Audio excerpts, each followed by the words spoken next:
فرض نماز کتنی ہے؟ 5. ایمان والوں پر نماز پڑھنا کیسا ہے؟ فرض. فرض کسے کہتے ہیں؟ فرض وہ حکم شرعی ہے جو قرآن و حدیث سے ثابت ہو اور جس میں کوئی گنجائش نہ ہو.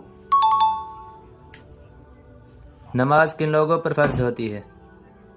عاقل و بالغ مرد عورت پر فرض ہوتی ہے.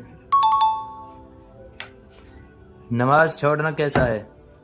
نماز ایک ایسا اہم فریضہ ہے جس کے چھوڑنے میں بندہ کفر تک پہنچ جاتا ہے.